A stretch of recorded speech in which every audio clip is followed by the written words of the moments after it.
Bonjour à tous, j'espère que vous allez bien, c'est le général Alligator. Aujourd'hui, je n'ai pas fait de simulation. Je tenais seulement à vous rappeler d'aller vous abonner à la chaîne Général Alligator sur YouTube. Vous tapez Général Alligator, vous vous abonnez, vous partagez s'il vous plaît. Allez-y, partagez les publications qui sont faites là-bas. Allez-y commenter de la même manière que vous le faites sur TikTok. Alors, il y a quelqu'un qui m'a posé la question de savoir pourquoi il n'a pas obtenu son visa. La personne est venue m'écrire en inbox en me disant j'ai utilisé une agence qui m'a rempli les papiers et j'avais tous les documents, mais malheureusement on ne m'a pas donné le visa. J'aimerais vous dire quelque chose de très important. Euh, C'est-à-dire sur 100%, ok, il y a 50%, sinon 60% de ce que l'agence va faire. C'est-à-dire l'agence va certainement vous remplir les documents en ligne, l'agence va vous donner des conseils, et les 40%, c'est vous-même. C'est-à-dire la façon dont vous avez été entraîné, ce sera à vous de défendre votre dossier. Parce que le jour J, les responsables des agences que nous utilisons tous, que vous avez utilisées, ne seront pas là quand vous serez face à l'agent consulaire. Donc, il faudrait qu'on vous donne aussi quelques outils, quelques techniques pour que le jour où vous allez passer votre interview, que vous sachiez quoi dire, comment vous comporter, comment regarder. Les gens sont souvent surpris de savoir que qu'on refuse leur visa alors qu'ils ont tous les documents. Oui, le tout n'est pas d'avoir tous les documents. C'est déjà un atout d'avoir tous les documents, mais les documents ne peuvent vous aider que si vous les exploitez très bien. Je vais vous donner quelques exemples simples. Imaginez vous êtes devant un agent consulaire. Même si vous êtes en train de dire la vérité et rien que la vérité, mais le simple fait que vous paniquiez va réveiller des soupçons de l'autre côté. Ce sont des alertes rouges. Imaginez, je suis en train de vous parler et je regarde comme ça. Où avez-vous eu votre bac? Je dis, j'ai eu mon bac, au lycée Simon Oyonaba. En quelle année? Euh, je pense que c'était... Non. Quelque chose qui concerne votre vie, vous n'avez pas à dire des je pense que. Parce que c'est pour cela qu'on insiste sur le fait que vous devriez vous entraîner sur vous-même.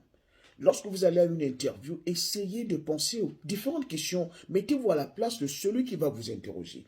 Quelles peuvent être les différentes questions qu'il peut poser sur moi? Qu'est-ce qui peut faire en sorte quelle peut être la question qui peut m'embarrasser, qui puisse faire en sorte que je réfléchisse? Pourquoi ne pas commencer à penser aux réponses maintenant? C'est ça l'avantage des simulations même que je fais. Pour que vous commenciez à vous poser vos propres questions, commencez à poser les questions du genre, et s'il me demandait ceci, quelle serait ma réponse? Et s'il me demandait cela, quelle serait ma réponse? Donc, lorsque vous allez là-bas, lorsque vous êtes face à l'agent consulaire, s'il vous demande un document, ne lui remettez pas tous les documents. J'insiste là-dessus. L'agent consulaire aura beaucoup d'interviews. Donc, il veut gagner en temps. Lorsqu'il vous demande un document, par exemple, le relevé bancaire, ne lui remettez pas tout le dossier pour que ce soit lui qui fouille. Le relevé bancaire, non. Extirpez le relevé bancaire. Et c'est pour ça que je conseille toujours à toutes les personnes que je coach que lorsque vous allez devant l'agent consulaire, avant d'arriver là-bas, classez vos documents. S'il me demande les documents sur la banque, je retire. S'il me demande les documents scolaires, je retire. Je sais là où je vais aller retirer parce que je les ai classés. Il ne faudrait pas que ça soit quelqu'un, lorsqu'on lui demande son bac, il prend le dossier, tout tombe au sol parce qu'il ne sait pas de quel côté il a mis son bac. Parfois, pour quelqu'un qui n'est pas rangé, il a certainement oublié ça sur le lit et ça va le faire paniquer. Donc prenez le temps et rassurez-vous.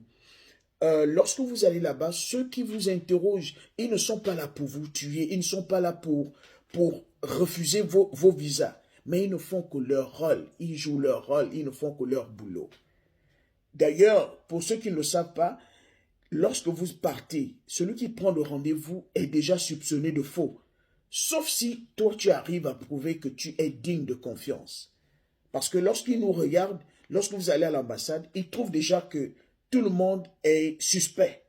Mais c'est à toi, c'est le comportement que tu vas adopter, les réponses que tu vas donner vont faire en sorte que le gars se sente à l'aise et qu'il t'accorde le visa.